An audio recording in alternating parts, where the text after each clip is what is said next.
Hello mga mommies and daddies! Alam ko, super busy talaga ang araw-araw natin, di ba? Nandiyan ang trabaho, gawaing bahay, at of course, yung walang katapusang pag-aalaga sa mga kids. Pero alam ko rin na we do all of this dahil mahal na mahal natin sila. Kaya sa maikling explainer na ito, pag-uusapan natin kung paano pa natin mas maipaparamdam yan sa kanila in a very practical way. So, let's dive right in!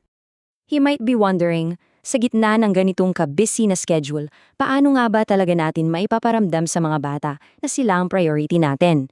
Yung tipong kahit pagod tayo, they still feel totally secure. Well, may isang game changer na konsepto na siguradong makakatulong sa inyo. Think of it this way. Bawat bata may tinatawag na emotional love tank. Literal na parang tangke ng sasakyan. Kapag puno yan, panatag sila at mataas ang self-worth nila. Pero kapag empty, nako, dyan madalas nagsisimula yung tantrums at misbehavior. Actually, nagpapapansin lang sila para mapuno yung tangke nila. So, mabilis ang re-up lang tayo sa 5 paraan para mapuno ang tank na yan. Number 1 is physical touch. Simpleng yakap lang yan o kanya mga high fives. Number 2, words of affirmation. Yung mga taos pusong papuri at words of encouragement na nagpapalakas ng loob nila. Number 3, quality time. Meaning, giving them your undivided attention kahit ilang minuto lang. Number 4, gifts.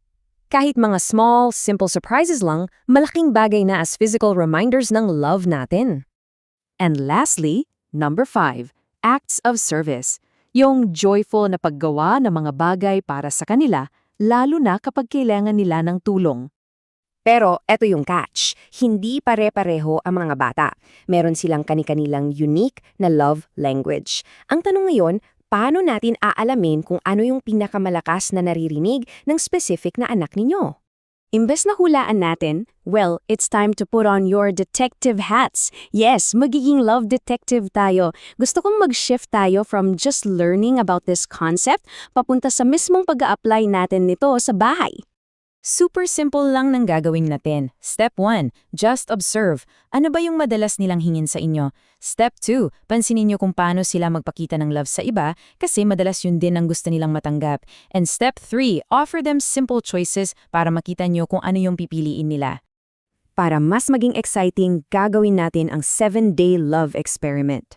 For days 1 and 2, pure observation lang kayo.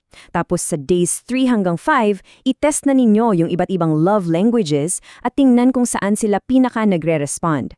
Pagdating ng days 6 at 7, mag-focus doon sa tingin ninyong primary language nila and record their reactions. I promise you, makikita nyo agad ang malaking difference. Kapag empty ang tank, expect anxiety and pagiging pasaway. Pero kapag na-hit natin yung tamang language at napuno ang tank nila, asahan ninyo ang mas peaceful na bahay at mas masunuring kids. Sobrang sarap sa pakiramdam kapag nangyari to. Gaya nga ng gintong aral natin sa explainer na ito, kapag feel ng bata na mahal siya, mas madali siyang tutugon sa mga tinuturo natin. Remember, doing this experiment isn't just extra work. Isa itong napakagandang investment para sa lifelong relationship ninyo. Kaya mga mommies and daddies, you absolutely have what it takes para mahalin at intindihin ang mga anak ninyo ng tama. Kayang-kaya ninyo ito. Punuin natin ang kanilang mga love tanks at sabay-sabay nating gawing mas masaya ang ating mga tahanan. So iwan ko kayo with this final thought.